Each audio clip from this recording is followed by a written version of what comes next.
Buenas noches, señoras, señores.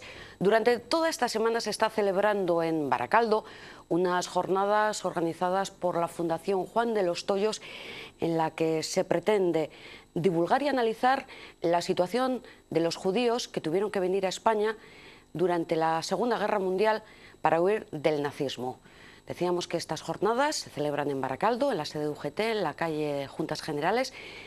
Y hoy un ponente de excepción a quien hemos querido traer a Tele7 para compartir con todos ustedes pues algo de la ponencia que ha dado ahí, que ha dado en la sede de UGT con la Fundación Juan de los Toyos, repetimos, como organizadora. Él es Jacobo Israel y él es expresidente de la Federación de Comunidades Judías en España. Shalom. Shalom, buenas noches y muchas gracias a Tele7 por esta entrevista. Gracias a Jacobo por estar con nosotros. Voy a intentar decirlo correctamente porque esto me lo ha apuntado. ¿Toda rabá? Muchas gracias. Sí. Pero yo no hablo hebreo, es decir, yo no soy de habla hebrea, yo soy de habla castellana, es decir, yo soy un judío español, no soy israelí, es decir... Pero no me puedo creer que haya perdido el idioma. No, el idioma lo perdimos, salvo el idioma como litúrgico, lo perdimos hace muchos años. Lo han recuperado los israelíes, pero en el resto del mundo seguimos hablando el idioma vernáculo. Yo en realidad me crié en un idioma judeo-español, que es de mi origen. Y el resto de un idioma judeo-español castellanizado. Sí. Y luego en realidad lo que he hablado siempre es castellano. Hablo inglés, hablo francés y hablo algo de hebreo, pero muy rudimentario. No me atrevería ni a mantener una conversación en hebreo. Pero vamos, toda rabá, o leitraot, o boker tov, o toda esa... Laila tov. Laila tov, por las noches, todas esas cosas las conozco. Bueno, yo también he hecho los deberes, ¿eh? Jacobo, así para empezar un poco de forma distendida, ¿los judíos nacen donde quieren, como los de Bilbao? Porque en su caso es en Marruecos. Sí, nacemos donde podemos, ni siquiera los de Bilbao nacen donde quieren, nacen donde pueden. Todos nacemos donde podemos, no lo sabemos, pero nacemos donde podemos, donde la vida nos da lugar y nos da nacimiento. Yo nací en Tetuán, en el antiguo protectorado español de Marruecos, en el año 42, no me avergüenzo para nada, tengo 72 años. ¿Bien llevados? Bien, pues quiero que intento llevarlo con la mayor dignidad posible hasta el último cuarto de hora. El último cuarto de hora ya no te digo nada, pero ya no estaremos juntos y no tienes por qué preocuparte. Pero vamos, hasta el último cuarto de hora hay que mantener la dignidad y hay que mantener la cabeza si uno puede, si puede. Si no puede, pues ya el último cuarto de hora se avanza más y dura más tiempo. Y yo nací ahí en el seno de una familia sefardí, de los antiguos expulsados, de los antiguos desterrados. Y desde el principio, pues mi idioma, el idioma que se hablaba era el castellano, y en mi casa se hablaba castellano con un resto del judeo español que nos quedaba. Pero se hablaba castellano porque querían ocultar, digamos, cualquier reminiscencia hebrea. No, porque nosotros no teníamos nada que ocultar, no, éramos una minoría totalmente pública, no teníamos nada que ocultar, no. No, lo que ocurre es que nosotros teníamos un judeo español local, que era la jaquetía, que se llamaba en esto porque es una variante, y este judeo español empezó a tener en contacto con el castellano de nuevo en 1860 y fue castellanizándose progresivamente. Entonces nos fue quedando menos de la jaquetía y más sustituyendo por el español. Pero siguen habiendo fórmulas y palabras y cosas sueltas que nosotros decíamos, o elementos afectivos que siguen diciéndose, y yo todavía sigo diciéndolos en algunos momentos en judeo español. Ya mis hijos dudo que alguna vez los reciben, pero dudo que lo utilicen. Ya.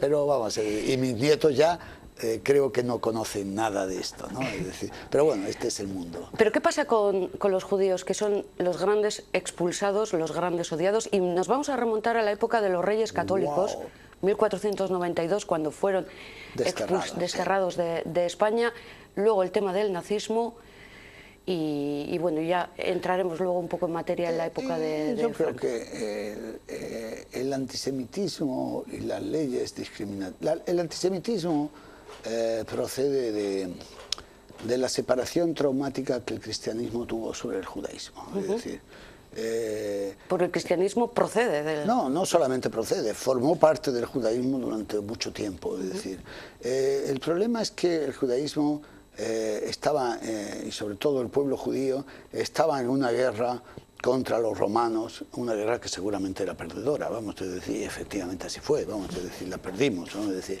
Fue una guerra cruenta que duró muchos años. No fue continua, es como cuando hablamos de la Reconquista española, que tampoco fueron 8 siglos de guerra, fueron 8 siglos en los que hubo guerras, hubo periodos... Con intermedios ahí. Intermedios, etc. Pero el problema es que los romanos habían impuesto una dinastía en Judea, que era la dinastía idumea. Los idumeos no eran judíos, era un pueblo judaizado, pero no eran judíos, y era una monarquía muy odiada por los judíos. Y entre eso y el poder romano, que también era odiado, pues había una guerra permanente.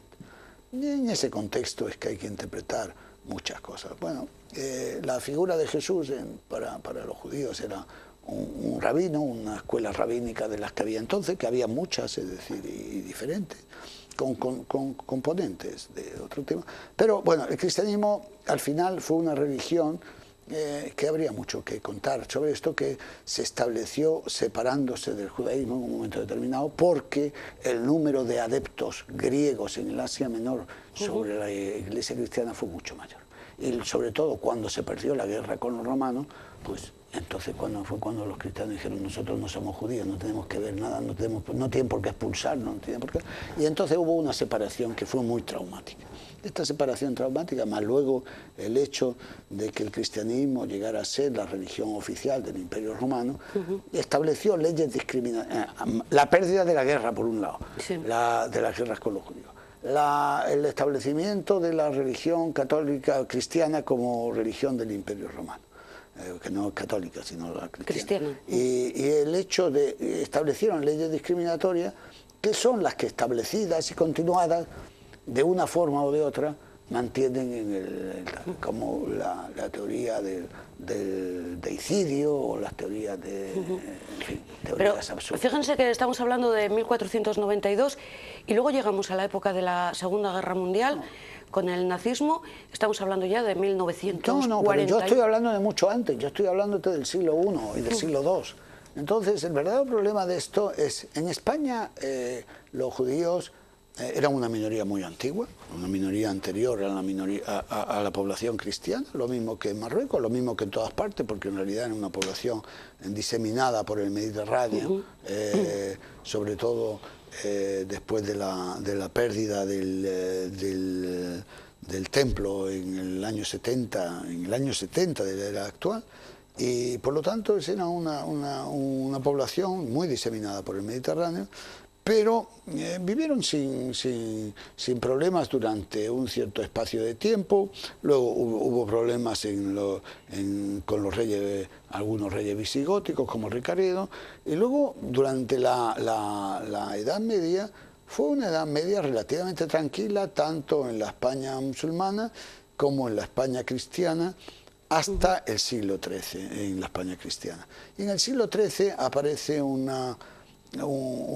tema, por un lado, económico y social. Yo creo que tiene que ver con el hecho de que la Reconquista había llegado casi a un límite, entonces había una pacificación. Los judíos eran una población urbana, fundamentalmente eran los artesanos de la ciudad. Poco guerrera. No eran guerreros, porque no podían ser guerreros, es decir, eran ciudadanos, estaban con un estatus de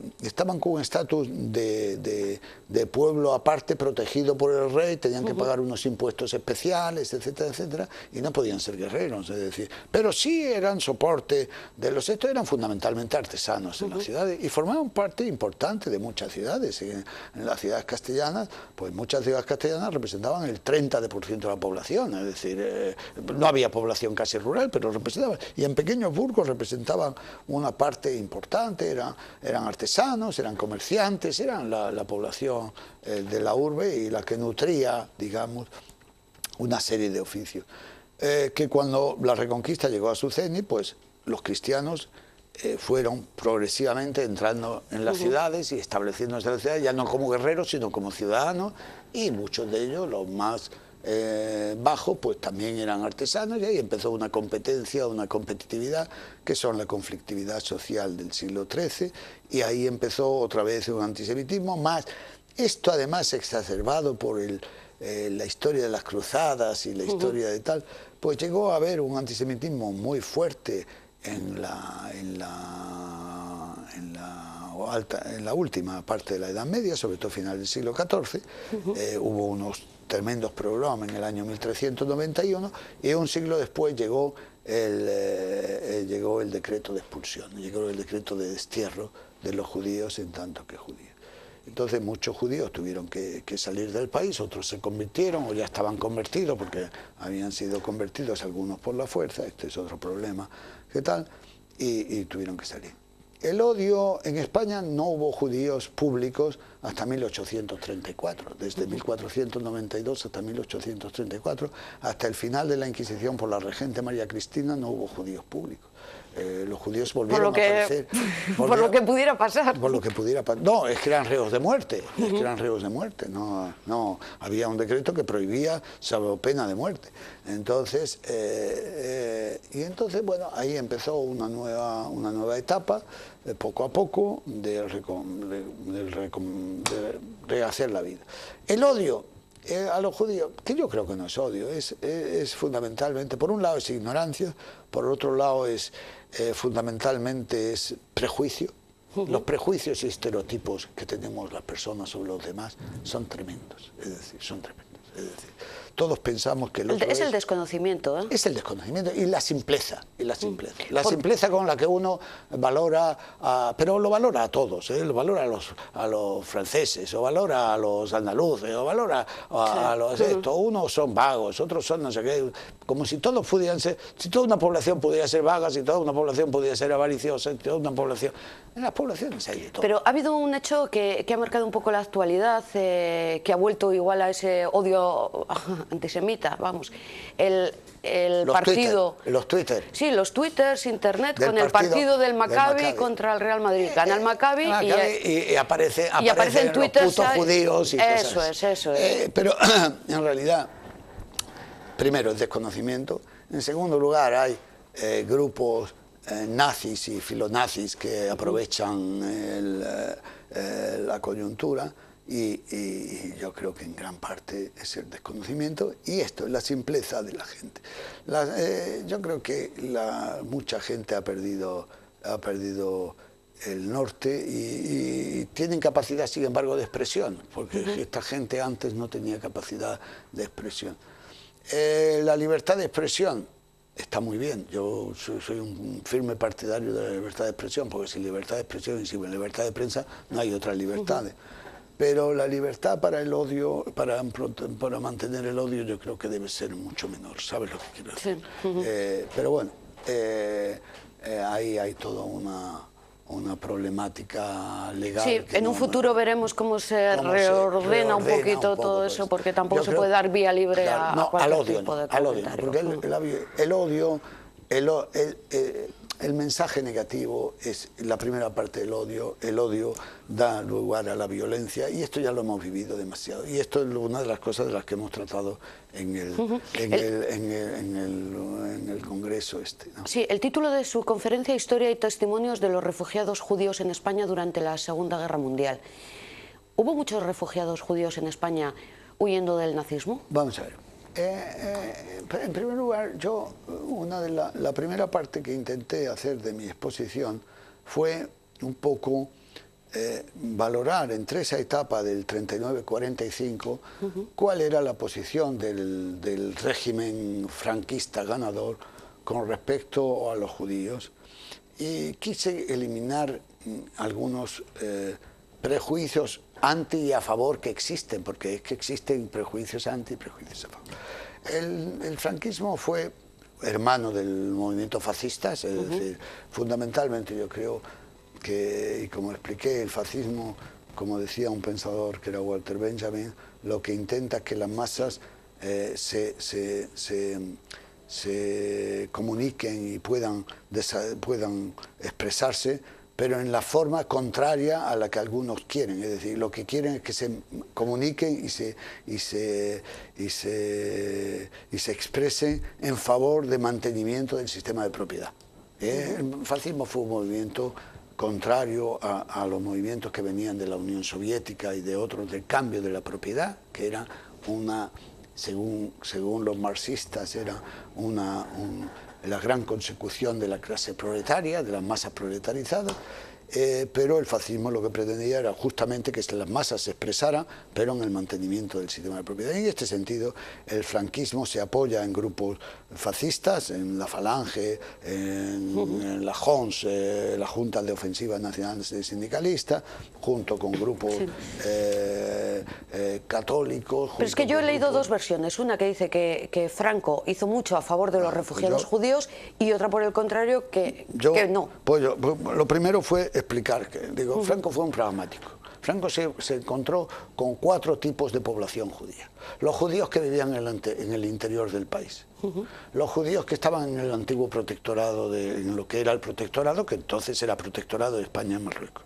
Los judíos refugiados del nazismo que llegaban al país y los judíos de nacionalidad española que estaban bajo el dominio nazi, que habían varios miles. Y entonces, con las 4 poblaciones actuó de forma diferente. Vale. Con los judíos del interior, les cerró las sinagogas, les cerró las comunidades y no permitió que hubiera una vida judía en el país hasta que no terminó la Segunda Guerra Mundial. O sea, tú dices, vives aquí, pero te vas a integrar con lo que yo te diga. Con lo que yo te diga. Y tú olvídate de que eres judío. Aparte de eso, había muchos judíos que se habían casado por lo civil, el matrimonio civil no era válido, hubo necesidad, porque entonces luego el primer tiempo, hasta el fuero de los españoles, prácticamente solo los católicos tenían capacidad tal, el matrimonio era solamente el religioso, bueno, hubo una serie de problemas, tal. Pero los judíos del interior les cerró la sinagoga, les ilegalizó las comunidades, etc. La ilegalización de las comunidades duró 25 años, desde el 39 hasta el 64. Esto es. O sea, casi hasta ayer. Sí, casi hasta ayer, como decimos. Y luego creó, en el año 41, se creó una circular de hacer un archivo de judíos existente en el país en base a su peligrosidad para el nuevo Estado. O sea, es verdad lo del listado. Quiso saber un listado. Yo descubrí yo descubrí en el Archivo Histórico Nacional la circular que lo creaba en el año 41. No es un listado, es una orden circular y cada gobierno civil tenía que hacer en cada circunscripción la lista de judíos existentes en base a la peligrosidad. Y además, por si había alguna duda, dice en la orden, especial atención deben merecer aquellos individuos que normalmente se llaman sefarditas, que por su parecido con la población local y por su facilidad de pasar desapercibido, pueden ser unos enemigos mayores todavía. Esto está con respecto a la población local. Con respecto a la población del protectorado, que era, porque la población judía de España... O sea, los de Marruecos. Los de Marruecos, del antiguo protectorado, en la zona de los 30.000 kilómetros cuadrados que España tenía bajo su protección, había una población entre 25.000 aproximadamente judíos, y a ellos no los tocó. Los mantuvo tal, les eliminó, vamos a ver, les confiscó algunas propiedades colectivas, es decir, como pudo ser la sede de la comunidad judía de Melilla o el casino israelita de Tetuán, pero permitió que las sinagogas siguieran abiertas, permitió que las organizaciones judías siguieran abiertas y permitió que las comunidades siguieran abiertas. 2 movimientos sobre 2 tipos de judíos que ellos tenían plena soberanía, para aclarar. Uno totalmente diferente del otro. Sí. Franco no quería judíos en el país. Era Isabel la Católica, es decir, España, una católica, apostólica y romana, punto. Y además todos bajo la misma... Y además grande y libre. Grande y libre, vale, ya está. Y además el nuevo Estado y... Luego se encontró... Perdona por la ironía, pero judíos, rojos, masones... el movimiento de los judeo-bolcheviques, judeo-masónico bolchevique y cosas por el estilo. Un peligro. Vamos, o sea, nos estamos situando en aquella época, desde que Franco ganó la guerra y bueno, ya estaba y hasta el también año la Segunda Guerra 45. Yo Mundial. estudio hasta el año 45 porque es lo que... Y luego el problema de los refugiados judíos. Y habían dos tipos de refugiados judíos. Los refugiados judíos con nacionalidades extranjeras y los refugiados judíos con nacionalidad española. Me voy a referir a los primeros.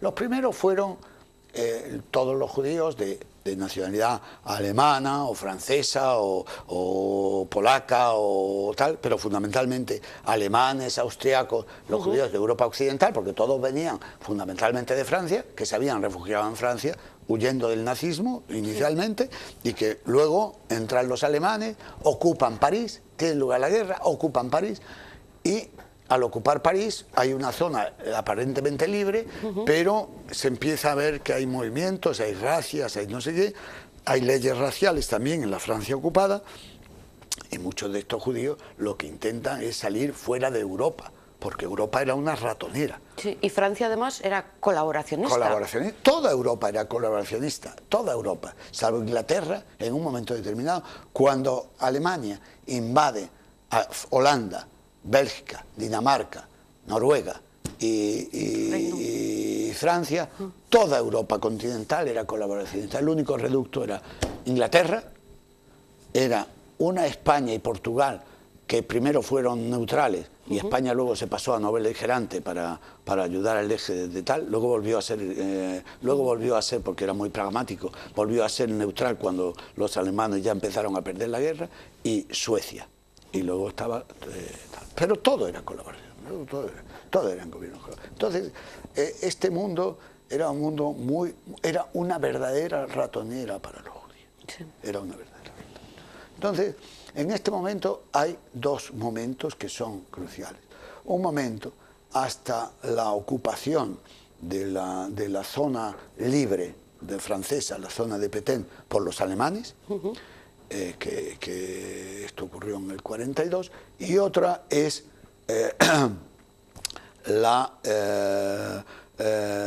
antes y un después.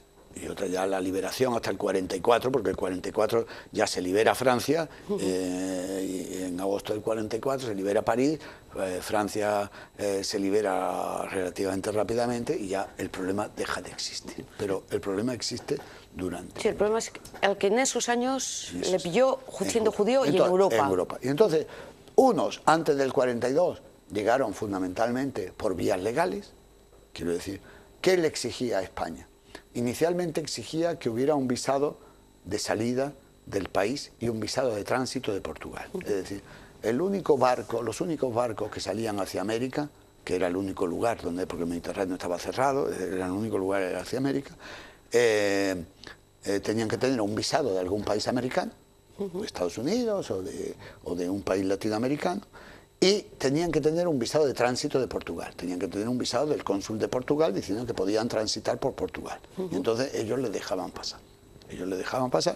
Y la idea, que los refugiados pasen como la luz por el cristal, sin quedarse, porque la idea era que no se quedaran en España. Entonces, estos refugiados normalmente tenían visado. Algunos en un momento determinado empezaron a exigirles que además hubiera un visado de salida de Francia, y estos visados de salida de Francia pues eran muy difíciles de obtener. ¿Pero eso solo lo otorgaban los cónsules o...? Los cónsules no, la salida de Francia lo otorgaban estos francesas. El visado de tránsito por España lo daban en los consulados españoles, pero normalmente lo daban si uno tenía un visado de salida y un visado de tránsito de Portugal. Es decir, primero tenía que tener el visado de salida a América. Pero es que me parece muy complicado que pudiera tener una persona todos esos visados. Claro, por eso, en lugar de... murieron 6 millones y se salvaron a través de España, legalmente, como unos 35.000, estamos hablando. Es decir, ¿en su opinión esos son muchos o pocos? Vamos a ver, el que se salva es todo, el que se salva es 100%, sí. Para él. ¿Cómo lo ve un historiador? Yo creo que uno tiene que verlo con una mentalidad abierta. Para el que se salva es muy importante poder salvarse. Sí. Le va la vida en ello. Le va la vida en ello. Y entonces, en general, los testimonios que tenemos de la gente que se salva y que logra pasar no son negativos. ¿Sabes lo que quiero decir? Son Pues claro, es como cuando a uno le pisan el pie muy fuertemente y luego le liberan el pie. Pues se siente uno un alivio tremendo, ¿no? Uno está en una ratonera, con una estrella, con no sé qué. Pasa a España, donde está controlado. El tiempo que está en España tiene que presentarse a la policía, le marcan el lugar donde puede vivir. Tampoco es que crea tal. Pero en el fondo puede vivir, puede pasear, incluso si está en alguna ciudad donde hay un museo, puede visitar un museo. Y esto hacen algunos tal, entonces ven una España pobre, pero una España no en guerra. Un país pobre, pero no en guerra, ya es un milagro. Ya es un milagro. Y esto es importante para entender luego la valoración que hay esta ulterior, como dicen los de favor y los de en contra. Sí, sí. Y estos pasan unos 35.000. Pero luego en un momento determinado los alemanes ocupan el sur de Francia, y entonces ya el paso se cierra totalmente. Entonces ya el paso es ilegal. Pasan a través de pasadores, los Pirineos. Sí, de forma ilegal. De forma ilegal, llegan de forma ilegal. Normalmente si los encuentran en la frontera, son rechazados en la frontera, y de eso no tenemos muchas noticias. Tenemos noticias de otros que lo intentan 2 veces, 3 veces, hasta que lo logran. Pero en general, si logran pasar, pasa una situación no legal pero semi-legal. Quiero decir que las autoridades los concentran en un campo de concentración, pero que no es un campo de exterminio, es un campo de concentración, como puede ser Miranda de Ebro, campo de internamiento, como puede ser Miranda de Ebro, como puede ser el campo de Figuera, ¿sabes lo que quiero decir? Y, o en cárceles, en las cárceles tal, durante el tiempo que tal, normalmente pasa en cárceles, luego van a los campos, y ahí tal. Hay algún caso, y hoy una investigadora descubrió una documentación de una pobre mujer que se ahorcó en una cárcel de mujeres, con una orden de expulsión. Entran en el país desde una población leridana. Los manda el gobernador que vayan al campo de Miranda, pero el campo de Miranda era un campo de hombres, entonces a su acompañante lo dejan en el campo de Miranda, pero a ella le devuelve, y entonces el gobernador decide que vuelva, retornarla por su condición de judía. ¿A Francia? A Francia. Entonces ella se suicida, en una cárcel se ahorca, y, es decir, sabía lo que le esperaba. El marido se había ido a un campo de entrenamiento, tenía una pareja con la que había no rehecho la vida, sino rehecho una relación sentimental, y él se queda en Miranda de Ebro, y ella sola, su madre había muerto, en fin, vidas complejas.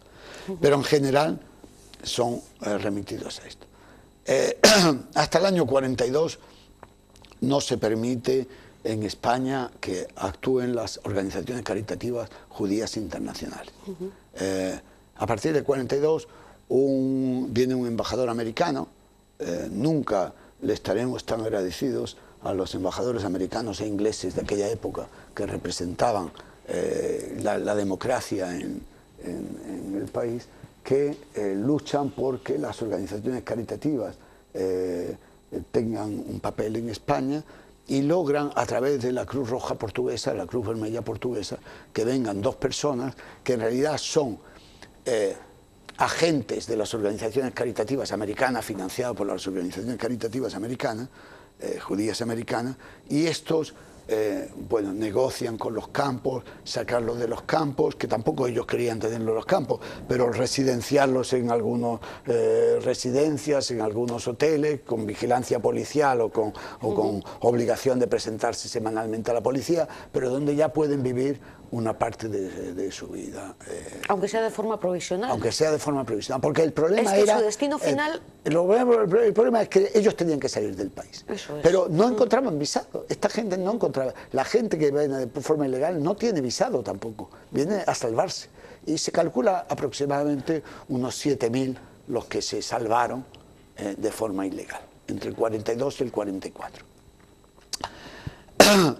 Nos quedaba un cuarto, ¿eh? Queda un cuarto, ahora explicaré el cuarto. Entonces, los testimonios que tenemos son diversos, porque claro, ya hay testimonios de cárceles y de campos. Los testimonios sobre las cárceles y los campos son diversos, pero en general el testimonio que hacen ellos de sentirse en España es también sentirse aliviados, porque en general no los devuelven, salvo algún caso excepcional, como el caso de esta chica, de esta señora. Y se sienten aliviados.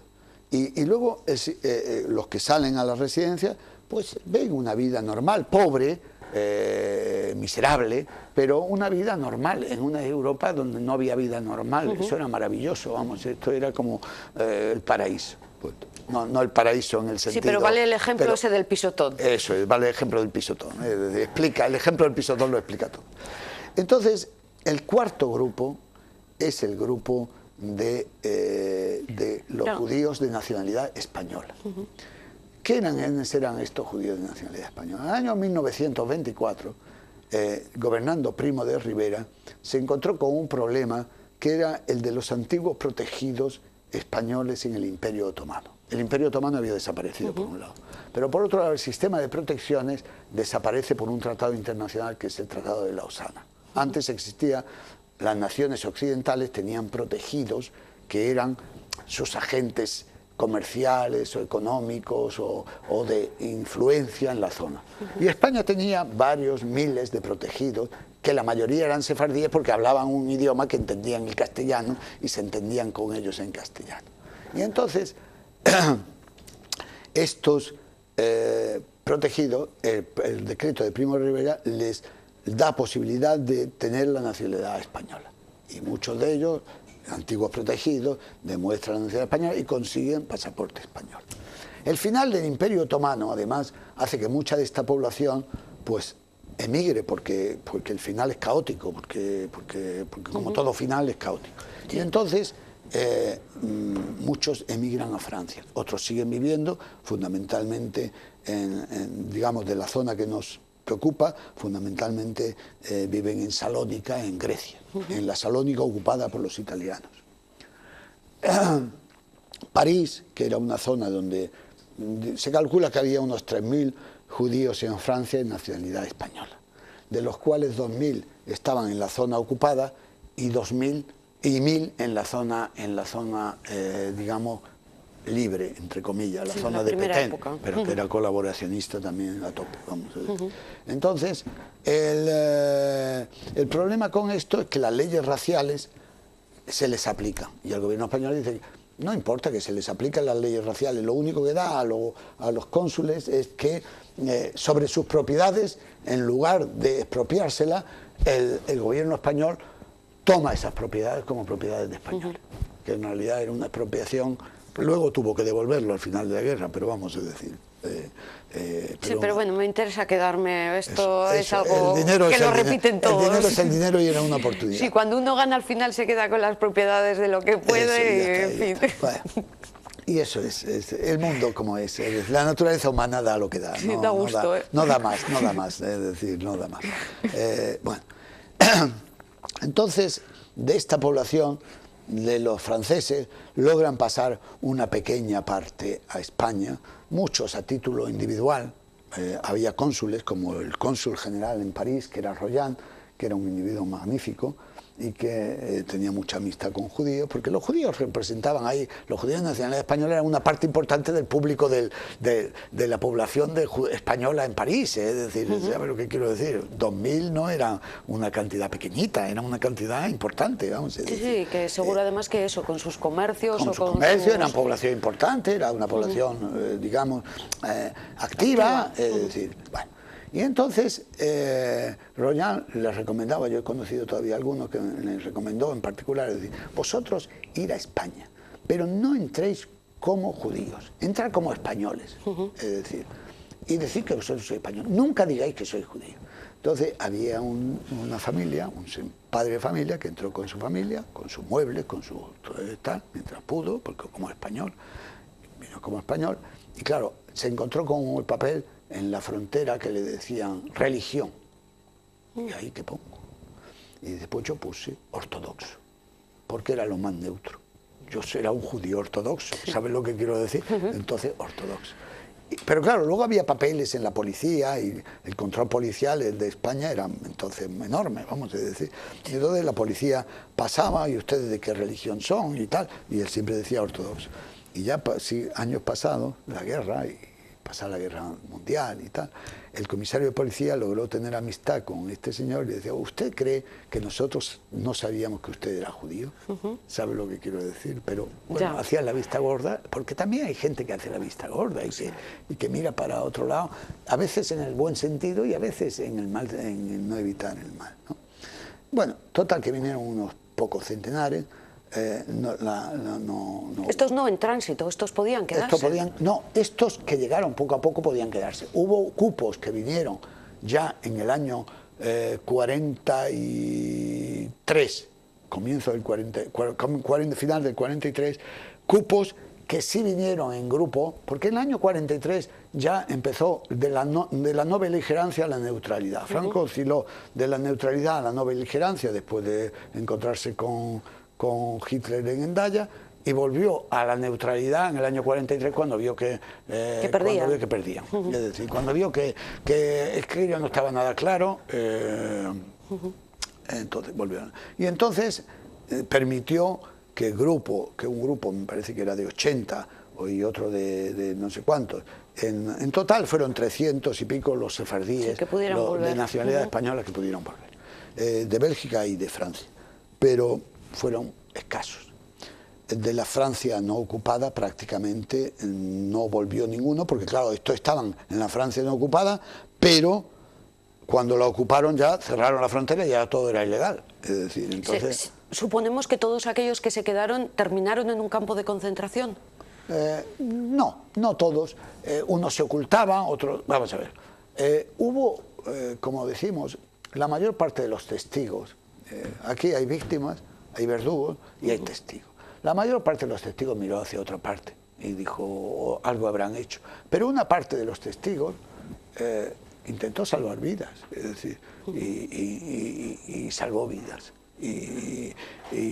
Como un Slinder ese, famoso de la lista. Como una red, habían organizaciones judías que colaboraban, habían organizaciones de párrocos, de algunos párrocos, porque una cosa fue la jerarquía eclesiástica, fue fundamentalmente filonazi, incluyendo Pío Hablábamos de colaboracionista, la Iglesia fue igual. Hablamos del Vaticano, de la jerarquía. Pero hubo párrocos totalmente, el padre Ricá, hubo una serie de gente y habían organizaciones personales de gente creyente y de gente no creyente que facilitó el escape de judíos, la salvación, etc. Si no, hubiera muerto todo.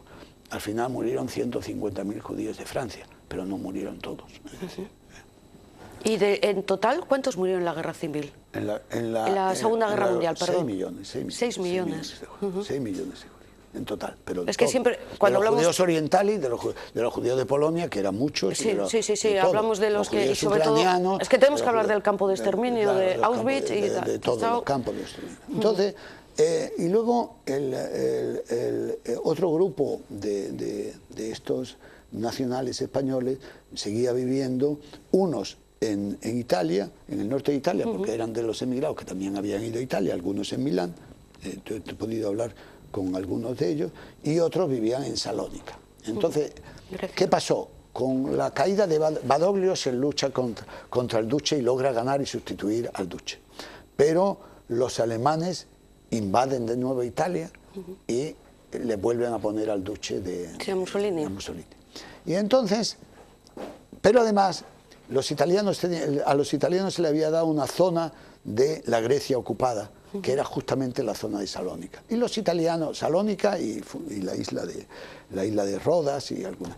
En Salónica habían más de 50.000 judíos sefardíes. Era la mayor población sefardí, la mayor aglomeración sefardí que había, y con ellos terminó el judeo español como lengua hablada corrientemente. O sea, ¿podemos hablar ahí de una masacre? Sí, todos fueron a Auschwitz, pero a los de nacionalidad española, por tener nacionalidad de un país neutral, no los mandaron a Auschwitz, los mandaron a Buchenwald. Buchenwald era como un campo de tránsito y pidieron a las autoridades españolas que se los llevaran. Y las autoridades españolas dijeron que se queden ahí. No contestaban, no querían. Y luego finalmente pactaron con las organizaciones, ya en el final del año 43, Y comienzo del año 44, cuando ya veían que todo esto estaba perdido,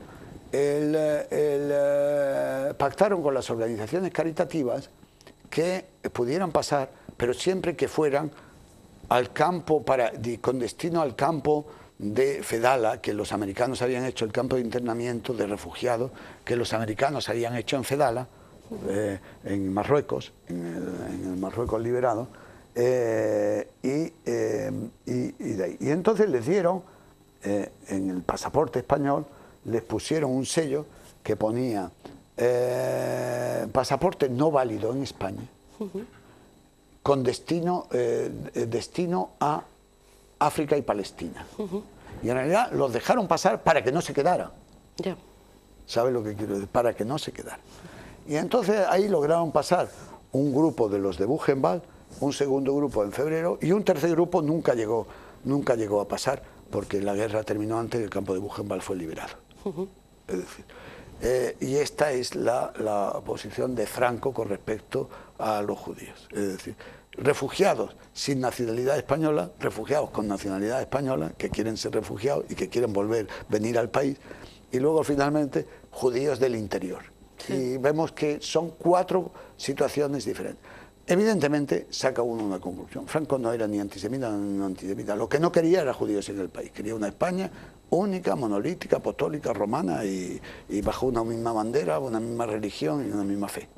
En aquella época, además, la Iglesia, claro, tenía un papel muy importante. La Iglesia aquí fue el soporte ideológico del franquismo, no solamente desde el nacimiento, sino, es más, yo diría que cuando el soporte ideológico fascista empieza a desaparecer, la Iglesia mantuvo hasta el final del franquismo el soporte ideológico del régimen. ¿Algún testimonio que le haya llamado la atención un poco? Perdón, soy muy duro, pero es así. Es así, la Iglesia ¿no? es la jerarquía. Yo no estoy hablando de la religión, hablo de la jerarquía. No, 2 y 2 son 4.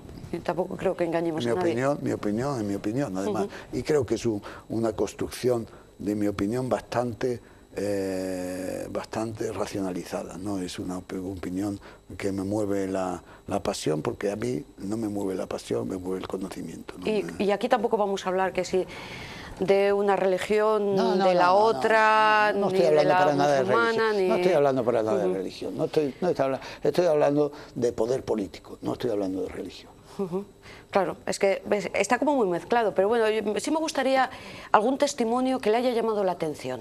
Pues mira, estudiamos varios testimonios. Yo hablé sobre esta historia, como digo, desde el descubrimiento de la circular esta en el año 94, estuve trabajando mucho sobre el tema de los judíos y luego durante la época franquista, porque yo en realidad, a mí, mi campo de interés histórico son 2 campos, es decir, uno es el de los judíos en la España contemporánea, desde 1879, desde que empieza el mundo contemporáneo hasta la actualidad.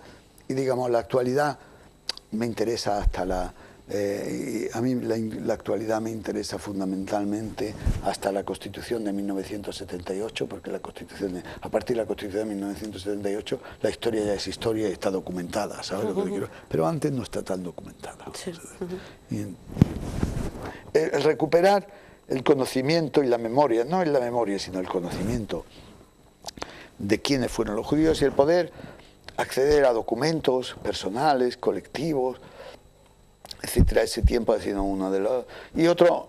¿Y ese material dónde lo consigue? ¿En bibliotecas o en casas particulares? Lo consigo en bibliotecas, lo consigo en casas particulares, lo consigo en correspondencias, lo consigo en... No será fácil. No, no es fácil. Entiendo que era una documentación escondida. Sí, era una escondida y fundamentalmente no descubierta porque estaba en archivos particulares. En particular, utilicé mucho para los judíos de la etapa de la Primera Guerra Mundial, yo utilicé mucho, fundamentalmente, el archivo de un escritor raro y olvidado, que es Rafael Cansino Sassens, que conoció mucho a los judíos y que mantuvo mucha relación con el que fue el primer catedrático judío en la España contemporánea, que era Abraham Yahuda, que toda la correspondencia de él con Yahuda y con otros judíos, luego el análisis de la acción de Bauer, de Ignacio Bauer y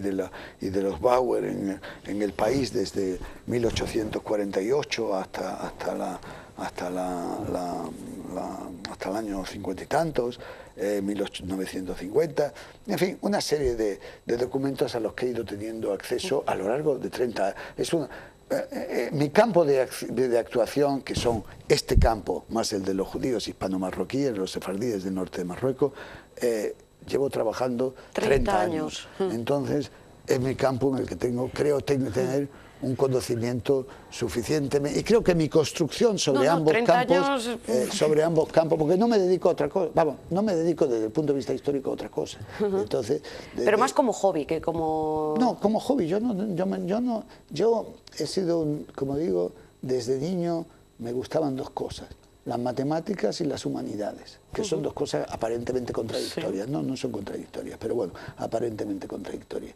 Y me dediqué más a las matemáticas. Yo soy ingeniero de formación, es decir, no... Usted es ingeniero y es informático también. Es informático, yo soy informático, soy ingeniero, soy informático, he trabajado en el mundo de la empresa durante muchísimo tiempo y colaboro todavía con muchísimas empresas en cosas, hombre, ya en... ¿Y sigue presidiendo consejos de administración? Sigo presidiendo algún consejo de administración, pero vamos, más como consejero áulico, sí. Bueno, todavía creo que sigo influyendo, es decir, que todavía sigo... ¿Cuántos judíos hay en Euskadi? En Euskadi no hay muchos judíos. Yo conozco un judío de Euskadi, que es una historia muy bonita, es decir, curiosa, pero es un judío converso, que está fuera de Euskadi, es decir, vive fuera de Euskadi, que es muy contradictorio en el País Vasco, pero que es Jon Juaristi. Pero Jon Juaristi es judío, Juaristi es judío. Es judío converso por el ala liberal, es un hombre muy interesante y realmente formaba parte de un grupo inicialmente unido con el mundo de los jóvenes, unido a la violencia de los jóvenes que procedían del nacionalismo católico vasco, pero que en un momento determinado, ante el avance de la violencia, se encuentran con una serie de problemas morales, y en los cuales estaba alguien que él consideraba como un verdadero profesor, y que se acercan al judaísmo, y él pertenece a este ala, el profesor también, y se acercan al judaísmo. En Euskadi hay muy pocos judíos, pero los judíos que hay son fundamentales, los que hubo, fundamentalmente son familias que procedían de migraciones judías, de industriales, sí, de origen centroeuropeo, que habían. Yo hoy hablé... O sea, no sefardíes, sino que venían de Europa. En general venían de Europa, y en Euskadi había muchos que procedían de Bayona, sobre todo en Donosti, en San Sebastián. Hubo muchos, y yo he conocido todavía a alguna señora nacida en San Sebastián, y vamos, hasta hace poco, perteneciente a una familia muy conocida, que era la familia de una diplomata, de una política, que era Margarita Nelke. Pero estos sí eran sefardíes, los de Bayona sí eran sefardíes, eran sefardíes de Bayona, y alemanes o centroeuropeos que venían fundamentalmente. Yo he hablado, porque analizamos entre los testimonios, una correspondencia interesantísima, que es la correspondencia de Jorge o George Kirchner Bernstein, un judío, uno de cuyos hijos sí tuvo que ver con Bilbao, porque fue Jorge Kirchner, que fue guardameta del Atlético de Bilbao allá por final de los 40 o comienzo de los 50, vamos, es decir, pero y tiene una correspondencia muy interesante, porque es una correspondencia sobre muchos temas de refugiados, él es judío de padre y de madre, y en toda la correspondencia que la tienen con su hijo, con su hermano, con otras personas, esto... Nunca, primero, es una correspondencia totalmente en castellano, a pesar de que se dirige a su hermano que no sabe castellano. Y le dice, supongo que ya te lo traducirán, supongo que era la censura, decir esto. Segundo, en toda la correspondencia no figura la palabra judío jamás. Para evitar problemas. Para evitar problemas. Pero da muchas informaciones sobre el paso de estos refugiados, que eran refugiados en general legales, y al final, cuando ha terminado la guerra, tiene una frase en una esto a su hermano Paul, que se pudo refugiar al final en Uruguay, y le dice que se había indagado sobre la familia que se había quedado. Dice, lo que ha sucedido en Europa es algo impensable, que nunca había sucedido en 5.000 años. No. Nunca pudimos pensar que esto sucedería. Pero todavía hay gente que lo niega. Y es terrible, cada vez las pruebas están ahí, han desaparecido, han muerto, los han asesinado.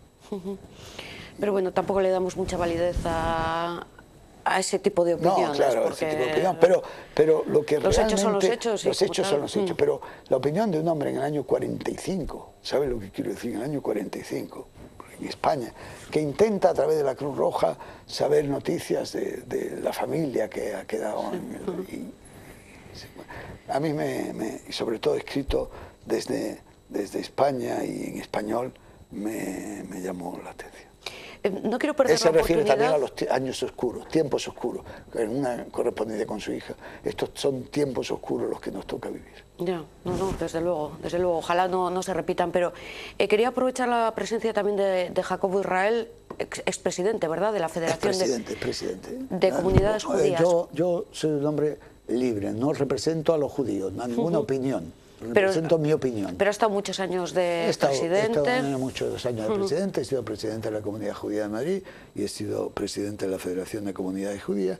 Fue un momento determinado de mi vida que pensé que me lo pidieron por un lado y pensé que tenía que cumplir una labor con respecto a lo que yo pensé que era pensaba que era satisfactoria, entiendo. Para mí fue satisfactoria. La acción nunca de un presidente, que es una acción, como siempre, como digo yo, política, es decir, en un sentido, nunca es totalmente satisfactoria. Quiero decir, uno no hace todo lo que quiere hacer, ni todo y el problema no es hacer todo lo que quiere hacer, sino hacer todo lo que puede hacer, porque la limitación está clara, la limitación es política, la limitación es como el político que llega y al final. El otro día leía una entrevista de un presidente latinoamericano, que yo entiendo ejemplar, un hombre que viene de la izquierda, que es Daniel Mújica de Uruguay, que presidente de Uruguay. Y me pareció, porque claro, en alguna forma decía, bueno, yo estoy haciendo lo que puedo, pero tampoco puedo hacer mucho más, ¿sabes lo que quiero decir? Y no he entrado en el sistema, digamos, de lo que es no he entrado en el sistema personal no, yo tampoco entré en el sistema clarísimamente, ni de beneficiarme de nada, y la prueba está que luego he cerrado todos esos canales y mi canal sigue siendo la historia, la intelectualidad, la cultura y la empresa, pero nunca la política. Bueno, eso a nivel humano es lo que más debemos valorar. Pero que no me quiero marchar de esta entrevista sin saber un poco qué opina, porque hemos hablado del pasado, de casi de la prehistoria. Pero ¿qué pasa en la actualidad? Pues el conflicto Israel-Palestina, y ya lo voy a enlazar. ¿Y por qué hay un sentimiento, y sobre todo, seguramente será consciente que en Euskadi hay como un favoritismo hacia el movimiento palestino en contra de Israel o del gobierno de Israel o de nuevamente judío? Yo voy a decir una cosa, es decir, puedo hablar como persona y como judío. Como judío, digo, yo tengo unos sentimientos políticos con el que puedo estar a veces de acuerdo, a veces en desacuerdo con los gobiernos de turno, de Israel. Primero, yo no soy ciudadano israelí, Luego, por lo tanto, tampoco tengo ni voto, ni tengo que votar, ni tengo que tomar. Pero lo lleva en el apellido. Lo llevo en el apellido, pero esto una cosa es que lo lleve en el apellido y otra cosa es que... Y entonces, y lo llevo en el apellido, y lo llevo con mucha honra, y no tengo ningún problema. Y yo siempre me he declarado judío desde el más negro franquismo, no me he ocultado, Ahora bien, pero siempre he estado, y creo que la mayor parte de los judíos estamos, a favor de la existencia del Estado, de un Estado judío. ¿Por qué? Yo en particular no soy favorable a los movimientos nacionalistas excesivos, porque creo que el nacionalismo es demasiado identitario y que las identidades son geológicas, no son tan biológicas como a ellos les gustaría, ¿sabes lo que quiero decir? Y que por lo tanto este movimiento... los movimientos tienen que tener en cuenta que hay minorías en el país que siempre son integradas y que un país es tanto en cuanto integra a los demás. Pero la historia de los judíos, y sobre todo la historia trágica del judaísmo europeo del siglo XX, muestra que no encontraron asilo. Entonces, yo creo que los que encontraron asilo en Israel tienen derecho a establecer un Estado, y además establecer un Estado que tenga como fundamento que siempre será un refugio para los judíos perseguidos que quieran, que no habrá otra vez más, por lo menos para un pueblo que ha sufrido tanto. Quiero decir con esto mi compromiso total con el Estado de Israel. En la paz, en el establecimiento de un acuerdo. Como siempre, como en los divorcios, como en los... Es cosa de dos. Es cosa de dos. El baile es cosa de dos. La vida es cosa de dos, la pareja es cosa de dos, la coexistencia es cosa de dos. Y muchas veces un embajador israelí, hablando sobre las relaciones España-Israel, decía que fueron asimétricas. Cuando uno quería, el otro no quería, y cuando el otro quería, el uno no quería. Y es verdad, es decir, eran asimétricas. En esta parte de la paz israelo-palestina o palestina-israelí, en realidad es lo mismo. Es decir, cuando uno quiere, el otro no quiere, entonces no están dispuestos a llegar a un acuerdo. Pero a mí, tengo muy claro, el único acuerdo posible es 2 estados para 2 pueblos. Yo no estoy a favor de un único estado. Creo que, es decir, cuando se llega a una situación de odio, no hay elementos federativos para tal. Es mejor que cada uno tenga un país, pero que puedan vivir en paz. Pero los que lo vemos desde fuera somos muy simplistas al considerar quizás a unos buenos y a otros malos. No hay buenos y malos aquí. Lo que quiero decir, yo soy un historiador, no hay buenos y malos. No hay buenos y malos. No hay buenos y malos. Aquí hay unos y otros, pero no hay buenos y malos. La idea de la bondad y de la maldad está puesto sobre el... es verdad que la parte israelí se expresa más democráticamente que la parte árabe, porque claro, los árabes no han conseguido una democracia representativa, no han conseguido un sistema electivo. Desgraciadamente, muchas veces cuando eligen a lo más digamos, ultra y lo más fundamentalista del Islam, en lugar de elegir a tal. Pero eso es independiente, eso forma parte de la maduración de un pueblo y de otro pueblo. ¿Los territorios ocupados por Israel son territorios ocupados por Israel? Los territorios ocupados por Israel son territorios ocupados por Israel, yo eso no lo tengo en duda. Ahora bien, en los territorios ocupados por Israel es que han pasado, el gran problema de esto, es que desde el año 68, hasta el 68 no hubo territorios ocupados por Israel, pero no hubo paz. Es decir, del 48 al 68 tampoco hubo paz. Entonces, Israel hubiera querido la paz, pero no lo querían dar. ¿Sabes lo que quiero decir? A partir del 68 encontraron un territorio ocupado. Y entonces los árabes se cerraron y dijeron no al reconocimiento de Israel, no a la partición de Palestina, no a la paz. Y vamos a hacer una campaña a nivel internacional. Claro. De digamos, apoyo del boicot. Bueno, yo diría Después hubo Oslo y hubo una visión de que era posible llegar a un acuerdo, el acuerdo de Oslo, y los que somos, en realidad, yo soy, bueno, no sé si se me nota, pero yo soy partidario de la paz siempre, es decir, yo soy siempre partidario de la paz. Creo que la paz en la vida personal y la paz en la vida colectiva es muy importante. Es decir, pero no creo que la falta de paz sea culpa de alguien, no sea culpa de uno. Y entonces yo lo que quiero decir es, no es culpa de Israel, seguramente tampoco es culpa de los palestinos. Forma parte de que la dirigencia de ambas partes no funcionan de forma asimétrica. Por ejemplo, cuando Israel dice, bueno, para hacer una paz se necesita que ustedes de alguna forma acepten que la parte esta es un Estado judío. Nosotros aceptamos que la otra parte sea un Estado palestino. No, no es un Estado judío. Vamos a ver. El plan de paz, el de partición de Palestina, estaba en dar un Estado a los judíos y otro Estado a los árabes. O aceptan ustedes que este Estado es un Estado judío, que no significa un Estado religiosamente judío, porque eso no lo queremos ni los judíos. Lo que queremos es un Estado de los judíos, no es un Estado, pero en el que puedan vivir otros. Yo no diría que no se trata de un Estado de los judíos en el que no puedan vivir otros. Por supuesto que deben vivir otros y deben vivir las minorías, y hay un 20% de los israelíes que no son judíos y no pasa nada. ¿Sabes lo que quiero decir? Sí. Y deben tener pleno derecho como ciudadanos. Es decir, no se trata de eso. Pero, ¿qué es un Estado refugio del pueblo judío o no? Y dicen, no, eso no lo vamos a declarar. Y eso lo dice la Liga Árabe. Pues ya están cerrando. Y a partir de ahí, posiciones tajantes y... Tajantes, y se cortan las conversaciones. Yo lo que diría es lo siguiente, y esto es verdad. Un gobierno israelí puede firmar la paz, puede hacer unas elecciones en Israel antes de firmar la paz y puede ganarla por la paz. La parte palestina será igual.